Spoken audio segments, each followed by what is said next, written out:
आज हामी धेरै लामो अन्तरालमा भेट हुँदैछौँ।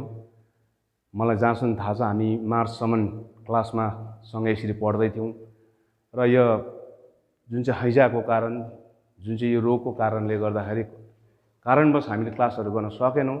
यसलाई कन्टिन्युटी दिनको लागि फेरि हामी यहाँ अनलाइन क्लास सुरु गर्न गइरहेछौँ र क्लास 10लाई आज म हाम्रो हिस्ट्रीको च्याप्टर 4 भनिन्छ, तर यसलाई लङ क्वेसन्समा पनि हामी डिल गर्छौँ। आज हामी पढ्नेवाला छौँ रिभोल्ट अफ 1857। यस च्याप्टरलाई सुरु गर्नुभन्दा अगाडि रिभोल्टको अर्थ के हो त? What do you mean by the revolt? Rebellion पनि भन्छौँ हामी। रिभोल्ट चाहिँ के हो त्यो जान्न हामीलाई अति आवश्यक छ। रिभोल्ट भन्नाले आक्रोश, मानिसमा भित्र भएको असन्तुष्टिपन जाहेर गर्ने कुरोलाई चाहिँ रिभोल्ट भनिन्छ। सशक्त रूपमा आफ्नो मनमा लागेको कुरोलाई निकाल्न, कुनै विरोध जनाउन, प्रतिवाद जनाउनलाई चाहिँ रिभोल्ट भनिन्छ। र यो रिभोल्ट अफ 1857 चाहिँ के कारणले भयो त? अब कारण जान्नु एकदमै जरुरी छ हामीलाई। यसको धेरैवटा कारणहरू छ। जस्तै रिभोल्ट अफ 1857 हुनुभन्दा अगाडि भारतवर्षमा 54वटा 54 भोइसेस, आवाज, इन्डियन्सहरूको आवाज चाहिँ एलियन रुल, ब्रिटिसको अगेन्स्टमा निस्किसकेको थियो। यसलाई हामी यसको ब्याकग्राउन्डमा हेर्नु हो भने हामी जानुपर्छ 1757। किन 1757? 1757मा 1757मा ब्याटल अफ प्लासी, यो एउटा युद्ध लडिएको थियो। बङ्गालको नवाब Sirajuddaulah versus English East India Company. र यसलाई हामी बेसी लामो नजाउँ, हाम्रो इतिहासमा हेर्नु भने यो एउटा कालो अध्याय हो यो युद्ध। किनभने यस युद्ध ब्याटल अफ प्लासीमा नवाब सिराजुद्दौलाको पतन हार्नु नै भारतमा ब्रिटिस साम्राज्यको पोलिटिकल, राजनीतिक पावर भारतमा बढ्न हो। र यसरी 1757मा जब इङ्ग्लिस इस्ट इन्डिया कम्पनीले आफ्नो राजनीतिक आधिपत्य जमायो, त्यसपश्चात भारतमा उनीहरूले गरेको एक्सप्लोइटेसन, शोषण, उनीहरूले गरेको दबाउ, यो दबाउमा परेर मानिसहरू मिजरेबल, दयनीय अवस्थामा पर्न परेकोले गर्दाखेरि एउटा संयुक्त रूपमा एउटा आवाज उठायो। त्यो आवाज बुलन्द भएर गयो अनि त्यो आवाज चाहिँ कहिले निस्क्यो भन्दाखेरि 1857मा। यसैले हामी नेपालीमा भन्छौँ 1857को जनक्रान्ति पनि हामी भन्छौँ। र विशेष हुन त हाम्रो पाठ्यक्रम अनुसार जाँदाखेरि हामीलाई कुनै पनि एउटा कजेसको एउटा सिङ्गो कुनै एउटा केही दिएको छैन। तर अब एउटा नानीहरूलाई एउटा आइडियाको लागि म भन्छु, यसमा धेरैवटा कारणहरू छ। Political, social, economic, religious. Political causes के हो भन्ने कुरो खालि यो बुझी मात्र राख्ने राजनीतिक कारणले पनि रिभोल्ट अफ 1857 भएको छ। किन भन्दाखेरि जब इङ्ग्लिस इस्ट इन्डिया कम्पनी भारतमा आए, उनीहरूले धेरैवटा, उहाँहरूले ट्रायलको रूपमा धेरैवटा पोलिसीहरू क्रिएट गरे। ती पोलिसीहरू मध्येमा लर्ड डलहौजीले एउटा पोलिसी क्रिएट गर्नुभयो, जुन चाहिँ पोलिसीलाई चाहिँ भनिन्छ डक्ट्रिन अफ ल्याप्स। र यो डक्ट्रिन अफ ल्याप्सले, according to doctrine of lapse, धेरैवटा राजा रानीहरूले आफ्नो किङडम, आफ्नो राज्य गुमाउन पर्यो। त्यस्तै प्रकारले सब्सिडियरी अलायन्स निस्कियो। त्यो सब्सिडियरी अलायन्स अनुसार पनि कुनै प्रकारले लडाइँ नगरिकन, झगडा नगरिकन धेरैवटा राजा रानीले आफ्नो राज्य गुमाउन पर्यो। र त्यो आक्रोशित त्यो राजा रानी, राजकुमार राजकुमारीले आफूलाई एउटा लिडरसिप दिएर उनीहरू रिभोल्ट अफ 1857मा होमिनु परेको कारण पनि एउटा राजनीतिक कारण हो। त्यस्तै प्रकारले हामी सामाजिक रूपमा आयौँ भने सोसियली डिस्क्रिमिनेसन गरेको थियो ब्रिटिसहरूले। धेरै प्रकारले ब्रिटिसहरूले सोसियल डिस्क्रिमिनेसन गरेको थियो। जस्तै भारतमा मानिआएको परम्पराहरू, सती सिस्टम, विडो रिम्यारेज एक्ट, यस्तो कानुनहरू जुन चाहिँ पास गर्यो, जसले गर्दा चाहिँ भारतको समाजमा एक प्रकारको नराम्रो एउटा धब्बा लाग्छ भन्ने मानिसमा थियो। त्यसैले गर्दा त्यो मानिसहरू आक्रोशित भएर उनीहरूको एउटा रिस, उनीहरूको त्यो प्रतिवाद उनीहरू आएर सशक्त रूपमा आएर उनीहरूले पार्टिसिपेसन देखाएर रिभोल्ट अफ 1857 मा उनीहरू पनि सशक्त रूपमा अघि आएर उनीहरू होमिए। त्यस्तै प्रकारले अब हामीहरू कुरा गर्नु भन्यो भने इकोनोमिक इङ्ग्लिस इस्ट इन्डिया कम्पनीको जुन चाहिँ इकोनोमिक पोलिसी थियो त्यस पोलिसीले गर्दाखेरि भारतको आर्थिक अवस्था चाहिँ पूर्ण रूपले के भएको थियो, पूर्ण रूपले उसको मेरुदण्ड जस्तो भाँचिएको थियो। Cottage small industries, handloom industries र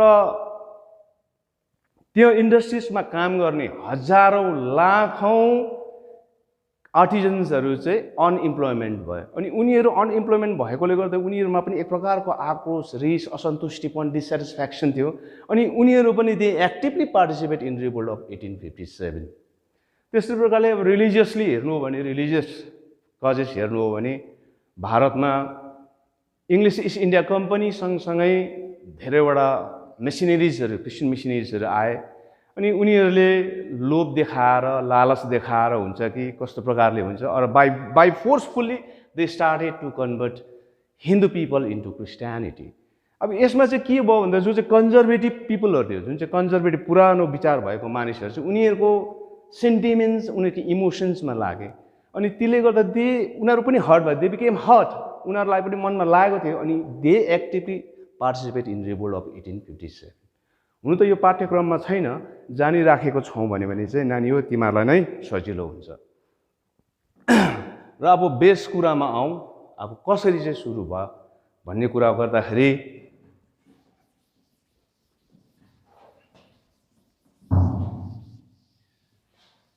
ब्यारेकपुर हविलदार मङ्गल पाण्डे भन्ने एउटा हिन्दीमा पिक्चर पनि निस्किएको छ। त्यो पिक्चर हेर्दाखेरि नानीहरूले यो रिभोल्ट अफ 1857 को कन्सेप्ट क्लियरली तपाईँहरूले बुझ्न सक्नुहुन्छ। ब्यारेकपुरमा एउटा यस्तो एउटा इन्सिडेन्ट भयो। हविलदार मङ्गल सिंह पाण्डे, हविलदार मङ्गल पाण्डे, यसको आधारमा एउटा पिक्चर पनि बनाएको छ मङ्गल पाण्डे भनेर, नानीहरू हेर्न सक्नुहुन्छ। र हविलदार मङ्गल पाण्डेले ब्यारेकपुरमा चाहिँ हि सट डाउन, उसले एउटा सर्ट गरे कि एज अ ऊ चाहिँ इङ्ग्लिस इस्ट इन्डिया कम्पनीमा एज अ सिपोय उसले सर्भ गर्दै थियो। र उसले he shot down the European अफिसरलाई उसले सट डाउन गर्यो। त्यो सट डाउन गर्दाखेरि चाहिँ के भयो भन्दाखेरि चाहिँ Mangal Pandey and his friends were caught by British पुलिसले उनीहरूलाई पक्रियो, एरेस्टेड भयो ऊ, अनि उनीहरूलाई ह्याङ गर्यो। अनि यो खबर जस्तो प्रकारले भयो कि हल्ला हुनु साथ मेरिटमा 10 मे मेरिटमा बृहत सङ्ख्यामा सिपोइज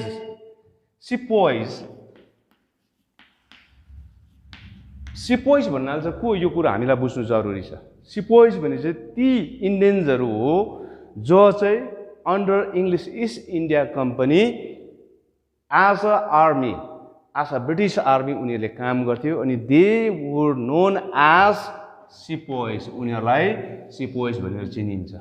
त्यस्तै प्रकारले इन्डियन्सहरू जो सिपोइज थियो उनीहरूले जब यो खबर सुने कि मङ्गल पाण्डेको डेथ भयो, उसलाई ह्याङ गर्यो, उसलाई ह्यारेस गर्यो भन्नुसाथ 10 मेमा मेरिटमा चाहिँ एउटा सिपोइजहरूले चाहिँ ठुलो रूपमा विद्रोह जनाए। उनीहरूले आफ्नो ब्यारक छोडेर, आफ्नो पुलिस स्टेसन छोडेर उनीहरूले एजिटेट गर्यो, उनीहरूले आवाज उठाए। अनि उनीहरूले त्यहाँबाट चाहिँ मेरिटबाट चाहिँ उनीहरू सिधै कहाँ गयो, दिल्लीतिर लागे। दिल्लीमा गएर पनि यो सिपोइजहरूले एजिटेट गरे, दिल्लीलाई फ्री बनायो। अनि they declare Bahadur Shah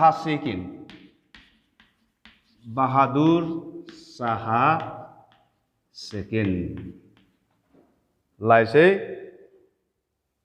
they declare Bahadur Shah second as a emperor of India, as a emperor of India, as a emperor of India. Bahadur Shah सेकेन्डलाई as a emperor of India भनेर घोषणा गर्यो। अनि उनीहरूमा एक प्रकारको नयाँ जोस आएपछि पोइजहरूमा हामी लड्नु सक्ने रहेछौँ भने यो खबर एक कान दुई कान हुँदाखेरि हुँदै सर्दै सर्दै फैलिँदै फैलिँदै फैलिँदै फैलिँदै कहाँ पुगे? कानपुर। कानपुरको कुरा गरौँ। अब कानपुरको रिभोल्ट चाहिँ कसले लिड गरेको थियो भने नाना साहिब।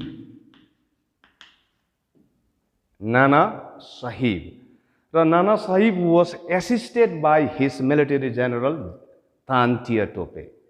नाना साहिब सँगसँगै उहाँलाई सहयोग गर्ने उहाँको मिलिटरी जेनरल तान्तिया टोपेले कानपुरमा एजिटेसन लिड गर्यो, रिभोल्ट लिड गर्यो अनि दे बिकेम सक्सेसफुल। उनीहरू धेरै हदसम्म सक्सेसफुल पनि भए। तर यसको अन्त राम्रो भएन। जब ब्रिटिस आर्मीले रिटालिएट गरे, Nana Sahib was fled to the jungle of Nepal. नेपालको जङ्गलमा गएर त्यतिकै उहाँको डेथ भयो भन्ने कुराहरू छ।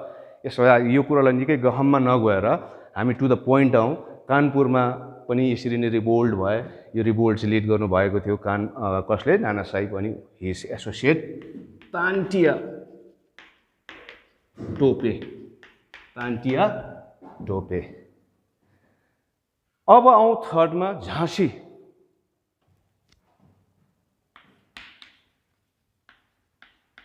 यो कथा पनि नानीहरूलाई थाहा छ। क्वीन लक्ष्मीबाई, उहाँलाई झाँसीको रानी पनि भनेर चिनिन्छ। एज बिङ अ वुमन, एउटा उहाँ वुमन भएको नाताले she didn't hesitate to fight against ब्रिटिससँग लड्नुको लागि उहाँ डराएनन्।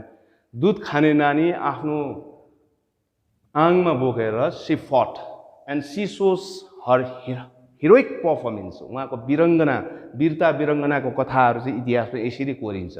त्यस्तै प्रकारले क्वीन लक्ष्मीबाईले पनि झाँसी आफ्नो राज्यलाई प्रोटेक्ट गर्नको लागि she led a war and she died a heroic death while fighting with British. त्यस्तै प्रकारले क्वीन लक्ष्मीबाई त्यस्तै प्रकारले उहाँ के भएर भयो? युद्धमा होमिएर युद्धमा उहाँ इन्जर्ड भएर उहाँ मर्न भयो। अब हामी कुरा गर्छौँ बिहारको।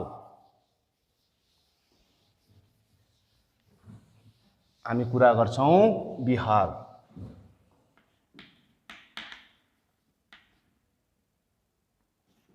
ल्यान्डलर्ड उहाँ चाहिँ हुनुहुन्छ ल्यान्डलर्ड कन्वर सिंह। बिहारको एजिटेसन रिभोल्ट अफ 1857 चाहिँ कन्वर सिंहले लिड गर्नुभएको थियो। अनि केही हदसम्म उहाँले बिहारलाई ही फ्रेड बिहार फ्रम कम्पनी गभर्मेन्टबाट उहाँले बिहारलाई फ्री पनि गर्नुभएको थियो, फ्री पनि बनाउनु भएको थियो। अनि कन्वर सिंह पनि he was died due to the injury. उहाँ पनि यो रिभोल्टमा इन्जुरी भएकोले गर्दा खस्नु भयो। त्यस्तै प्रकारले उसको डेथ पनि हिरोइक डेथ भयो। र यति मात्रै नगरेर कन्वर सिंहले कानपुर र लखनऊमा हुँदै गरेको रिभोल्ट अफ 1857 पनि धेरै सहयोगहरू पुर्याएको थियो। ल नानीहो, यो भयो हाम्रो कजेस।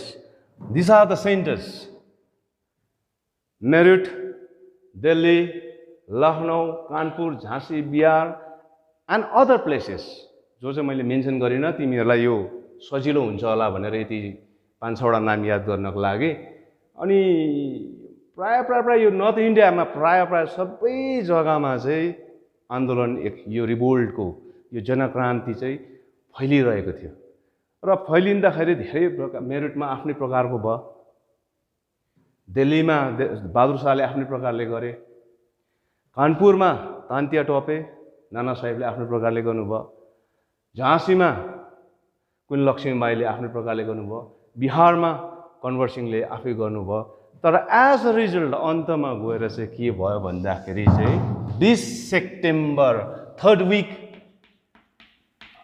अब डेट याद गर्नु सकेन भने यो गर्न सकिन्छ, 3rd week of September 1857 revolt was totally failed, revolt failed भयो, ब्रिटिस आर्मीले क्रस गर्यो, मतलब रिभोल्ट अफ 1857 को अन्त भयो। यो अन्त हुँदाखेरि बहादुर शाह सेकेन्ड, जसलाई अघि के गरिएको थियो, इन्डियाको इम्परर भनेर घोषणा गरेको थियो, उहाँको दुवैजना छोरालाई ह्याङ गर्यो, मारियो, अनि Bahadur Shah was sent to Rangoon as exile, as a imprison भएर एउटा बन्दी भएर चाहिँ रंगून पठायो। अनि त्यस्तै प्रकारले 3 सेप्टेम्बर अथवा 20 सेप्टेम्बर 1857 मा रिभोल्ट अफ 1857 वाज फेल्ड। र यो रिभोल्ट अफ 1857 को यो नेचर चाहिँ एकदमै इम्पोर्टेन्ट छ जानिराख्नको लागि। प्राय जस्तो यो माध्यमिकको क्वेशन्सहरुमा हामी देख्ने गर्छौं। यो 2017 मा पनि हामीले देखेको थियौं यही क्वेशन। ग्रुप ई जुन चाहिँ लङ क्वेशन्स छ, त्यो लङ क्वेशन्सको 8 मार्क्स क्याटेगोरीमा प्राय आउने गर्छ। यो आएन भने पनि यसको अगाडिको कजेस आउँछ, अथवा कजेस आएन भने पनि नेचर आउने गर्छ। र अब यो कुरोलाई पनि अब हामी ध्यानमा दिउँ। अब रिभोल्ट अफ 1857 को नेचर चाहिँ कस्तो थियो त? अब यो कुरो अलिकति डिबेटमा छ। धेरै मान्छे, धेरैवटा भ्यूजहरु चाहिँ कन्फ्लिक्ट भएको छ यहाँ। अब there are 2 section of historians, दुईटा सेक्सनको इतिहासकारहरु छन्।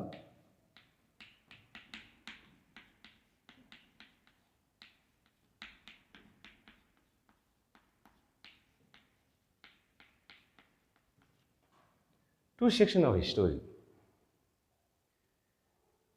दुईटै ग्रुपले को आफ्नो आफ्नो विचार उहाँहरूले पोख्नु भएको छ नेचरमा विषय लिएर, उनीहरूको विचार उहाँहरूले दिनु भएको छ। अब पहिला हामी कुरा गर्छौं फर्स्ट सेक्सन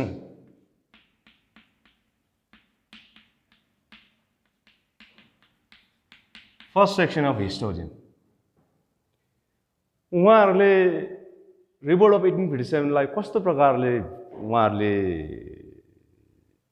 भन्नुभएको छ भनेको छ, उहाँहरूले लेख्नु भएको छ अथवा देख्नु भएको छ भनेर भन्दाखेरि चाहिँ रिभोल्ट अफ 1857 के पनि होइन, इट्स जस्ट अ सिपाही म्युटिनी, जस्ट अ सिपाही म्युटिनी। म्युटिनी भनेको आन्दोलन, एजिटेसन, रिभोल्ट।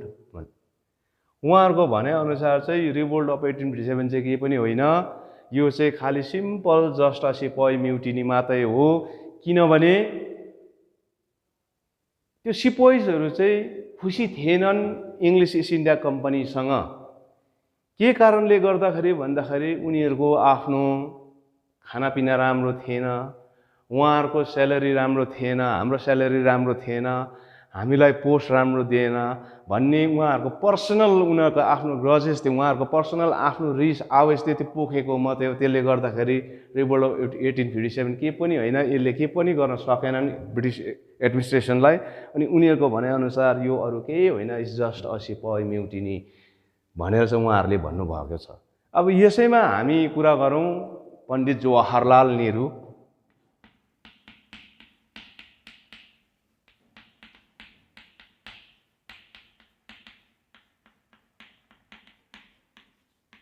उहाँको किताबको नाम छ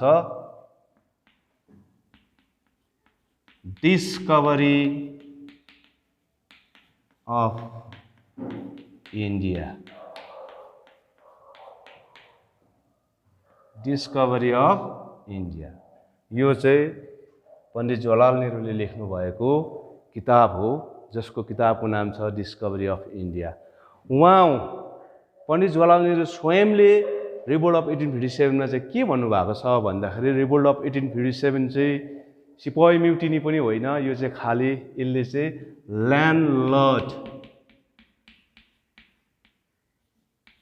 ल्यान्डलर्ड अपराइजिङ हो भनेर चाहिँ भन्नुभएको छ। किनभने उहाँको भनाइ अनुसार चाहिँ प्राय जस्तो ल्यान्डलर्ड्सहरूले चाहिँ they actively participate in revolt of 1857 किनभने उनीहरूको आफ्नो पोस्टबाट आफ्नो जग्गाबाट आफ्नो अधिकारबाट उहाँहरू डिस्क्रिमिनेट भएकोले गर्दा हटाइएकोले गर्दाखेरि उनीहरूले आफ्नो आक्रोश देखाए र त्यो आक्रोशमा होमिएर चाहिँ उनीहरूले actively participate in revolt of 1857 त्यसले गर्दाखेरि चाहिँ उहाँको किताब अनुसार चाहिँ उहाँले भन्नुभएको छ कि नेचरमा चाहिँ के भन्नुभएको छ भन्दाखेरि चाहिँ रिभोल्ट अफ 1857 चाहिँ अरू केही पनि होइन इट्स जस्ट अ ल्यान्डलर्ड अपराइजिङ भनेर उहाँले भन्नुभएको छ। अब यो भयो फर्स्ट सेक्सन अफ हिस्टोरियन्स। अब सेकेन्ड सेक्सन अफ हिस्टोरियन्सको कुरा गरौँ हामीहरू।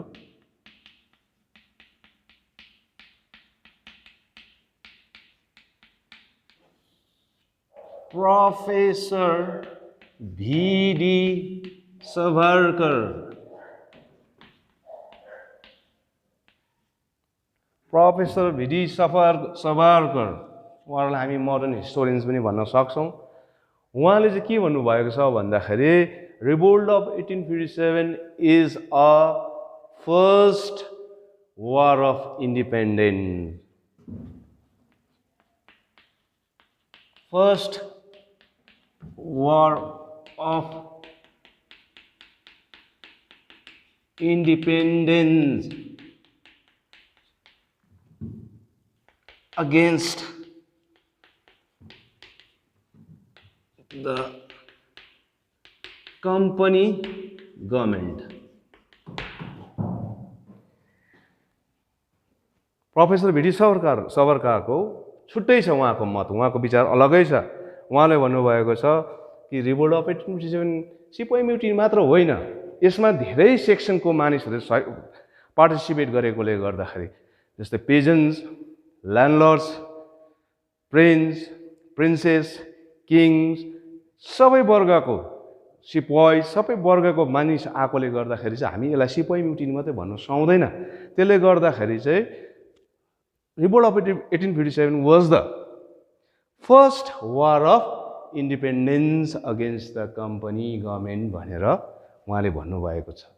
र त्यस्तै प्रकारले उहाँलाई सपोर्ट गर्दै प्रोफेसर एसेन्सेन उहाँले एउटा किताब लेख्नु भएको छ। उहाँको किताबको नाम हो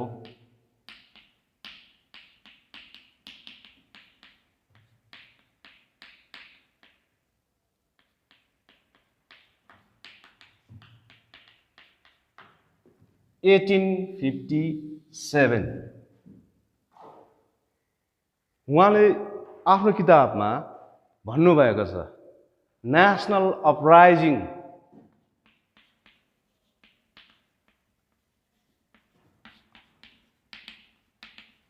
नेसनल अपराइजिङको लागि सबै वर्गको मान्छे चाहिँ एकजुटमा आएर युद्ध गर्न पर्दैन।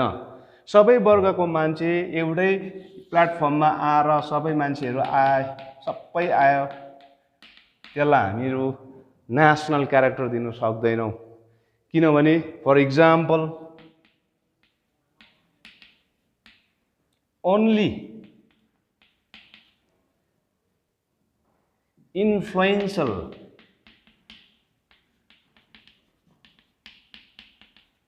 people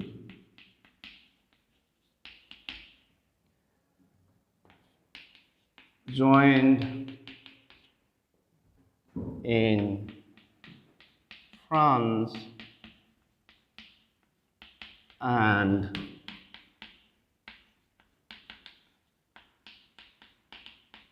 American independence।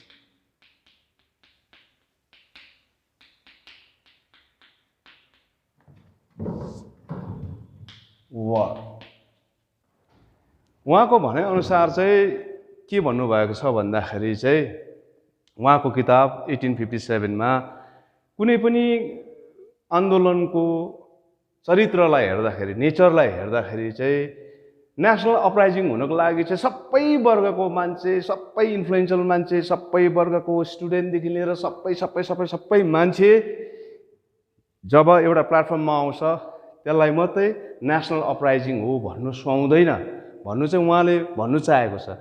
कारण उदाहरणको रूपमा खालि इन्फ्लुएन्शियल मान्छेहरू, लिटरेट पर्सन्सले मात्रै फ्रेन्च रेभोल्युसन अनि अमेरिकन वार अफ इन्डिपेन्डेन्समा चाहिँ खालि इन्फ्लुएन्सियल मान्छेले मात्रै के गरेको थियो, पार्टिसिपेट गरेको थियो। अनि गएर पछि गएर as a result France successful भयो, France revolution. American war of independence पनि सक्सेसफुल भएर गयो। त्यसैले गर्दाखेरि यो कुरोलाई हेर्दाखेरि चाहिँ रिभोल्ट अफ 1857 चाहिँ के हो भन्दाखेरि चाहिँ रिभोल्ट अफ 1857 लाई चाहिँ हामी नेसनल क्यारेक्टर दिन सक्छौँ, नेसनल क्यारेक्टर दिन सक्छौँ भनेर चाहिँ उहाँले भन्नुभएको छ। र यो भयो हामीले योभन्दा अगाडि पार्टमा कजेस विभिन्न प्रकारको कारणहरू हामीले पढ्यौँ र अब अहिले हामीले पढ्यौँ रिभोल्ट अफ 1857 को नेचर। यो एकदमै सर्ट फर्ममा, यसलाई अलिकति एलाबोरेट रूपमा तिमीहरूले हेर्नुपर्छ। दुई चारवटा पोइन्ट तिमीले किताबमै हेरेर अथवा नेटतिर हेरेर पनि थप्न सक्छौ। र यो दुईवटा सेक्सन हामीले सक्यौँ र अब हामी थर्ड सेक्सन, यसको अन्तिम पार्ट चाहिँ हामी गर्नेवाला छौँ। ल नानी हो, अब हामीहरू थर्ड सेक्सन आजको क्लासको थर्ड सेगमेन्टमा हामी आउँछौँ। रिभोल्ट अफ 1857 को इम्प्याक्ट,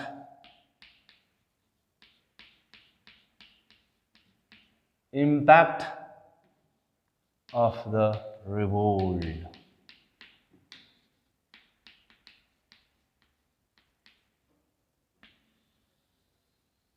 रिभोल्ट अफ 1857 को बादमा भारतको राजनैतिक अवस्थामा अनि ब्रिटिस एडमिनिस्ट्रेटिभ व्यवस्थामा कस्तो खालको प्रभाव पर्यो त, त्यो विषयमा हामी आज चर्चा गर्नेवाला छौँ। र इम्प्याक्ट, रिभोल्ट अफ 1857 को यो इम्प्याक्टलाई हामी हेऱ्यौँ भने revolt was totally crush in 21 September, third week of September 1857। र त्यो बादमा चाहिँ त्यसको कारणहरू, त्यसको प्रभावहरू चाहिँ कस्तो प्रकारको भयो भन्दाखेरि चाहिँ सबैभन्दा पहिलो चाहिँ एउटा एक्ट, ब्रिटिस पार्लियामेन्टले एउटा एक्ट, कानुन पास गरे ब्रिटेनमा, है, इन्डियामा होइन, ब्रिटेनमा एउटा कानुन, एउटा एक्ट पास गरे। त्यो act for the better government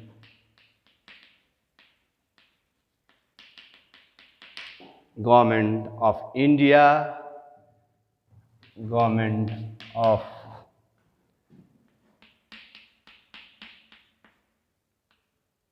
India, 2nd August 1858। एउटा कानुन, एक्ट भनेको कानुन हो। ब्रिटिस पार्लियामेन्टले एउटा कानुन पास गरे किनभने भारतमा मानिसहरू अखुसी रहेछ, असन्तुष्टि रहेछ।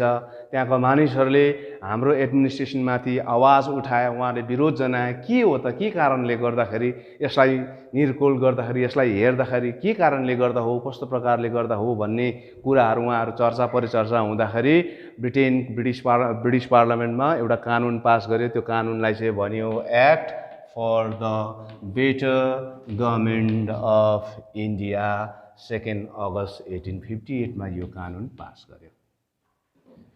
र यो कानुन मुताबिक चाहिँ भारतमा अब उसो असल शासन चाहिँ उहाँहरूले चाहिँ व्यवस्था, असल शासनको व्यवस्था मिलाउने उहाँहरूले चाँजो गर्नुभयो। अनि यो व्यवस्था चाहिँ कस्तो हुनुपर्छ भन्ने उहाँहरूले कुरा गर्दाखेरि चाहिँ उहाँहरूले एउटा प्रोक्लामेसन डिक्लेयर गरे। त्यो प्रोक्लामेसन अनुसार 1 नोभेम्बर 1858 मा एउटा प्रोक्लामेसन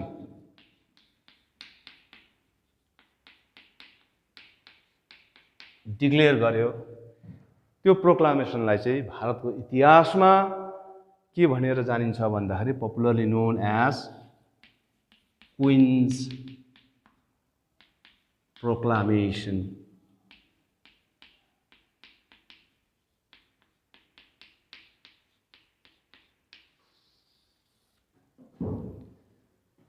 फर्स्ट नोभेम्बर 1858 मा एउटा प्रोक्लामेसन उहाँहरूले जारी गर्नुभयो।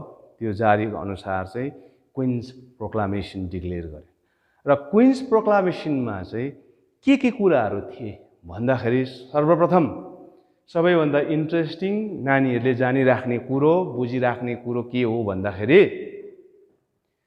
100 वर्षको 100 साल सेन्चुरी इयर्स 1757 देखि लिएर 1857 भनिसकेपछि 100 इयर्स 100 इयर्सको लामो शासन कसको भन्दाखेरि इङ्ग्लिस ईस्ट इन्डिया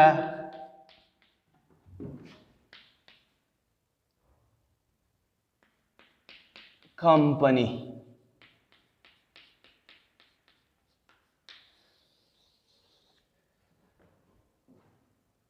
भारतमा हामीले यसको हेर्नु हो भने चाहिँ 1757 देखि लिएर चाहिँ एउटा प्राइभेट इन्टरप्रेन्योर एउटा प्राइभेट कम्पनी जुन चाहिँ कम्पनीमा इङ्ल्यान्डका धेरै धनी मानिसहरूले एउटा एसोसिएसन जस्तो फर्म गरेको थियो एउटा ग्रुप बनाएको थियो एउटा कम्पनी बनाएको थियो त्यो कम्पनीको नाम चाहिँ इङ्ग्लिस इस्ट इन्डिया कम्पनी यो चाहिँ प्राइभेट कम्पनी हो यो गभर्नमेन्टको अन्डरमा नबसेर आफ्नै छुट्टै आफ्नै प्रकारले काम गर्ने उनीहरुकोमा पावर थियो अनि त्यो कम्पनी आएर 1757 मा जुन चाहिँ ब्याटल अफ प्लासी अघि हामीले बात गर्दै थियौं ब्याटल अफ प्लासी लड्यो त्यो ब्याटल अफ प्लासी बादमा उनीहरु जुन चाहिँ पोलिटिकल स्टेबिलिटी उनीहरुले क्रिएट गरेर गयो अनि उनीहरुले पोलिटिकल्ली भारतमा राजनीतिक रूपमा राज गर्दै 1857 सम्म आए र उनीहरुले 100 वर्ष राज गर्यो तर के भयो भन्दाखेरि उहाँहरुको 100 वर्षको राज चाहिँ रिभोल्ट अफ 1857 ले विध्वंस पारिदियो अकर्डिङ टु क्वीन्स प्रोक्लामेशन्स अबदेखि उता हेन्सफोर्थ अबदेखि उता भारतमा इङ्ग्लिस इस्ट इन्डिया कम्पनीले रुल गर्ने छैन and of company rule end of company rule in India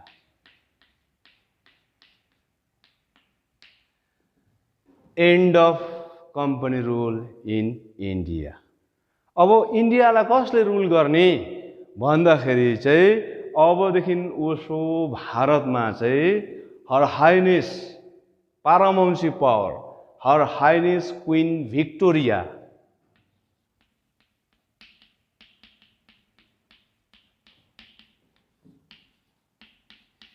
Queen Victoria ले directly from Britain बाट directly भारतमा राज गर्ने डिक्लेरेसन भयो भनिसकेपछि के बुझ्यौं भन्दाखेरि हामीले यहाँ 100 वर्षको लामो इङ्ग्लिस इस्ट इन्डिया कम्पनीको राज भारतमा समाप्त भएर गयो अनि 1858 देखि चाहिँ भारतलाई फेरि भारतमा एउटा नयाँ सरकारको रूपमा इङ्ग्लिस इस्ट इन्डिया कम्पनीको बादमा इङ्ल्यान्डले डाइरेक्टली भारतलाई राज गर्ने उहाँले डिक्लेरेसन गर्न भयो यो नम्बर 1 अब नम्बर 2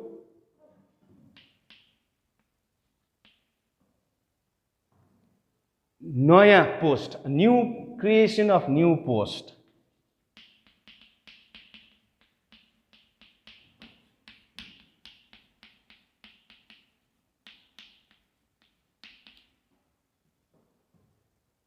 कस्तो पोस्ट भन्दाखेरि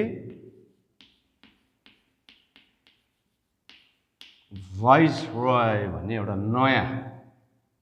नयाँ पोस्ट भारतमा एड गर्यो यो वाइसरोय पोस्ट क्रिएसन हुनुभन्दा अगाडि चाहिँ भारतको सुप्रिम पावर त सुप्रिम पोस्ट चाहिँ थियो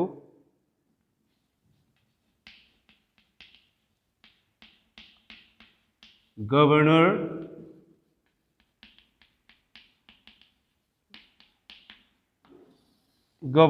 जेनरल र यही गभर्नर जेनरललाई उहाँहरूले हटाएनन् यही गभर्नर जेनरलमाथि एउटा यो डेजिग्नेसन एड गर्यो। हेन्सफोर्थ अबदेखि उता चाहिँ गभर्नर जेनरलको जग्गामा चाहिँ भाइसरोय जुन भाइसरोय अर गभर्नर जेनरल चाहिँ भारतको सबैभन्दा सुप्रिम बडी हुन्छ, जसले चाहिँ भारतमा एडमिनिस्ट्रेटिभ शासन भार प्रणाली सबै कुरो चाहिँ उहाँले अबदेखि हेर्ने भयो। अनि यो सन्दर्भमा कुरा गरिहालौँ, को चाहिँ क्वेसन आउन सक्छ माध्यमिकमा, who was the first viceroy slash governor general of India भनेर आउन सक्छ नानीहरू। त्यति बेला हामीले याद गरिराख्ने कुरो हो लर्ड क्यानिङ। लर्ड क्यानिङ चाहिँ त्यो व्यक्ति हुनुहुन्छ जो चाहिँ भारतको सबैभन्दा सर्वप्रथम viceroy and governor general of India. यो कुरा याद भयो। फर्स्टमा आयो 100 सालको लामो कम्पनी रुलको भारतमा अन्त भयो। सेकेन्डमा नयाँ पोस्ट क्रिएसन गर्यो ब्रिटिस गभर्मेन्टले, त्यस पोस्टको नाम हो भाइसरोय। अनि नयाँ सर्वप्रथम भारतको सबभन्दा सर्वप्रथम व्यक्ति हुनुहुन्छ भाइसरोय चाहिँ को हुनुहुन्छ भन्दाखेरि लर्ड क्यानिङ। र अब यसको इम्प्याक्टको हामी 3 नम्बरमा आउँ।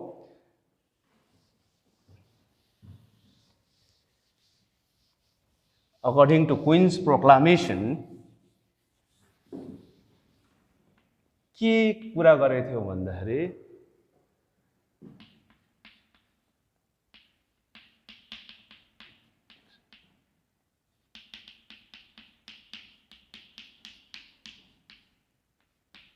Non extension policy.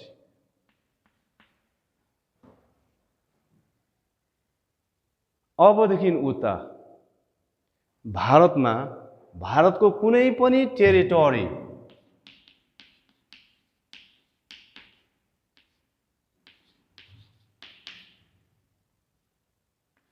भारतको कुनै पनि भाग अबदेखि उता ब्रिटिस सरकारले के गर्ने छैन, हडप्ने छैन।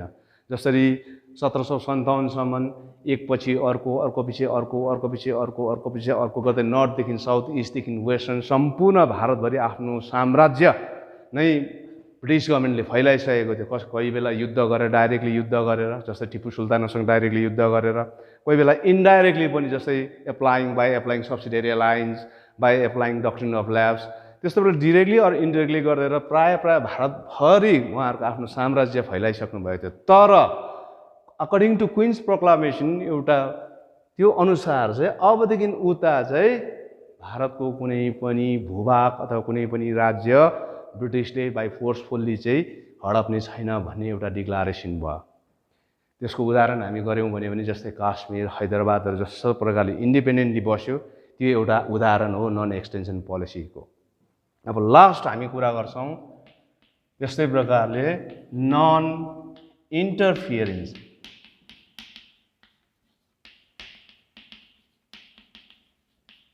नन इन्टरफियरेन्स केमा चाहिँ नन इन्टरफियरेन्स गर्ने भयो भन्दाखेरि चाहिँ नन इन्टरफियरेन्स इन्डियन कस्टम,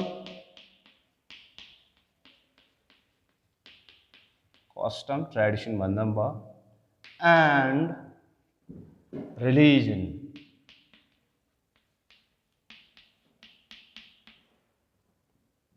योभन्दा अघि 1757 सम्म भारतमा प्राय भारतको ट्रेडिसन कस्टम्समाथि ब्रिटिसले आफ्नो एक्सप्लोइटेसन गर्दै आएको, उहाँहरूले इन्टरफियरेन्स गर्दै आएको।